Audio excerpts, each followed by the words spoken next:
Magandang buhay mga paps, welcome back sa aking munting channel, si Mang Bonsai, di ba pa?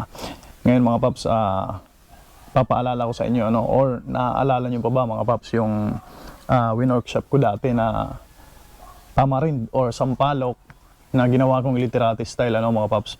Tapos yung native guava na literati rin na may pagkakascading. So, bibigyan ko kayo ng update mga paps.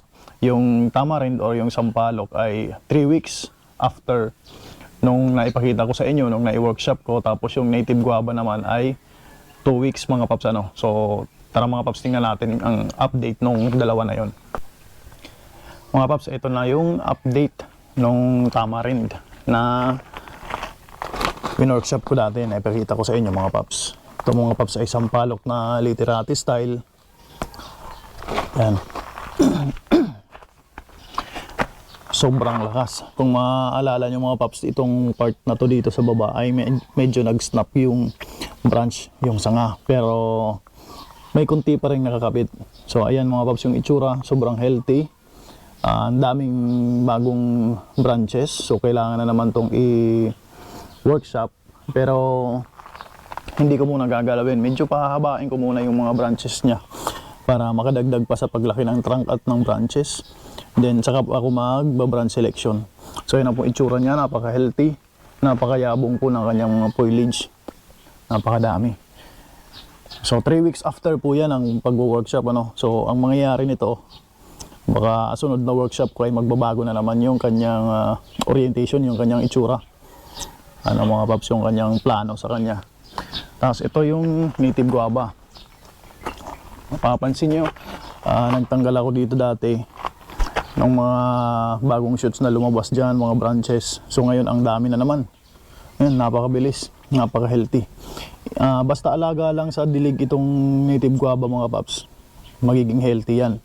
Kasi matakaw siya sa tubig. So ayan, itong mga shoots na to, may mga bagong shoots na yung mga branches na mahaba. So kailangan ng yan, branch selection. Ano na natin, kailangan ng i-set back, cutback. Correction cutback. So na correct ako nung isang kabonsay natin na ang tamang term daw po ay cutback, hindi setback. So maraming salamat sa kabonsay natin. Alam mo na kung sino ka po. So maraming salamat sa iyo. So yan siya.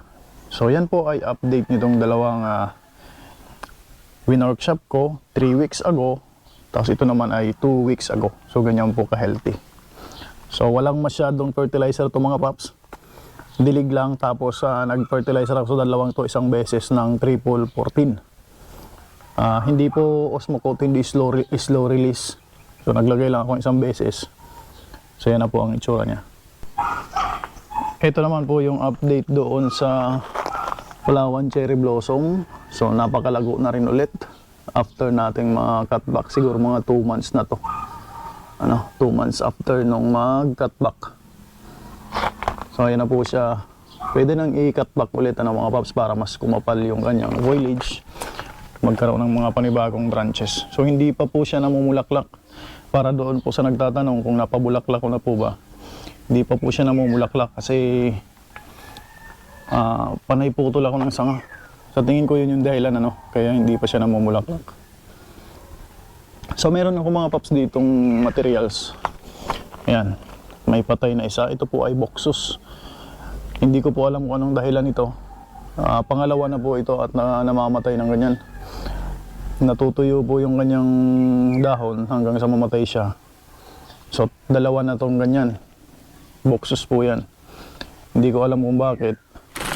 Itong isa, gano'n na naman nagdadry na naman itong pangalawa. So, ang gagawin ko ay ililipat ko ng iriripat ko. Baka nahawaan siya, Iriripat ko siya mga paps. Palit ng medium. Hindi ko alam kung bakit nagkakaganyan. Ito, baka ito yung dahilan, Merong mga insekto rito sa kanyang, dahon. Hindi ko alam kung bakit nagkakaganyan siya. Ito, naggano na naman tong isa na to. So, ililipat ko siya ng soil medium. Paghihiwalayan ko sila habang hindi pa namamatay. Baka yun po yung dahilan, ano, yun yung suspetsa ko. So tara mga paps, umpisa natin. Sayang kasi ng buksos na yan. So ito na mga paps yung ating buksos. Dito ko na ilipat. Dito ko na isipang ilipat yung isa. Yan, ito mga paps ay meron ng drainage hole. Yan. So, lagyan natin ng lupa. Mix na po ito mga paps.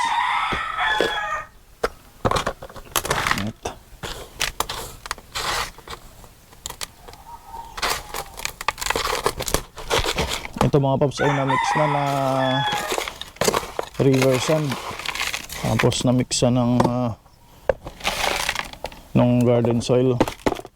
So wala akong purong river sand ngayon, kaya susubukan kong dito ilagay. So ihiwalay ko lang siya kasi baka makahawa, ano, baka nakakahawa yung ganitong sakit. Hindi ako masyadong familiar sa buksos, pero subukan natin, ano. Tingnan natin. So marami na siyang roots. Nahirap pa siyang bunutin dito. Sa tingin ko ay napakadami na ng kanyang roots dito. Yan. So ililipat ko na siya mga paps para yung isa makabuelo na yung isa doon. So tatanggalin ko na to. Patay na to. Ayan, no. Sayang mga paps. Sayang ng ating buksos. Namatay, nabulok. Pero yung roots niya mga paps, hindi naman nagkaroon ng root rot. Hindi ko alam kung bakit nagkaganito to.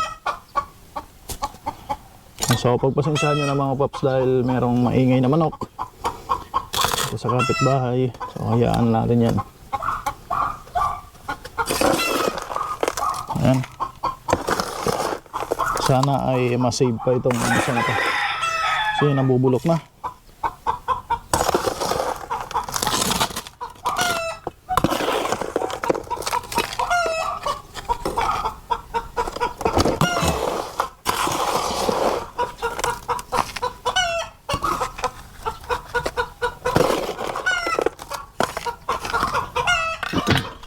So pagpasensyahan nyo na mga paps yung maingay na manok, ano. Ito sa ating likod. Meron kasing manok na nangingitlog yan sa tabi. So ayan. Ayan mga paps, sana ay maano siya dyan, ano, yung mabuhay, ma-save. So ayan siya ngayon mga paps. Yung isa ito, sana pareho silang makaligtas.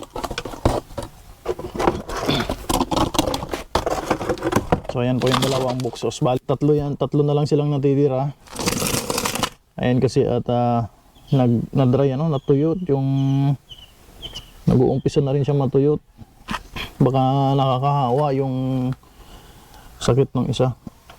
Hindi ako sigurado mga paps, ano. Ito wala naman tong mga ito tulad nitong mga insekto na to. Wala naman siya pero natutuyo siya. Hindi ko alam.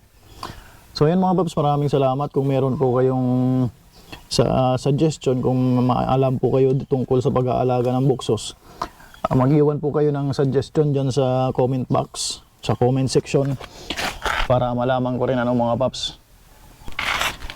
So ayan mga paps, dito ko muna ilalagay sa tabi yung dalawang buksos. Tapos yung niripat ko, ano, yung pinaghiwalay ko. Kasi medyo mainit ngayon, baka madry siya. Binunot natin siya. So sana makasurvive sila, ano. Hindi ko alam mga paps talaga. First time kong mag-alaga ng buksos. Dalawang buksos na yung namatay. Namatayan ako, ano. Kung meron po kayo, kung alam nyo kung paano i-save to, kung anong sakit ng buksos to. Buksos harlandi ito mga paps. So, comment lang po, ano. Yun lamang mga paps. Once again, magandang buhay at happy bonsai.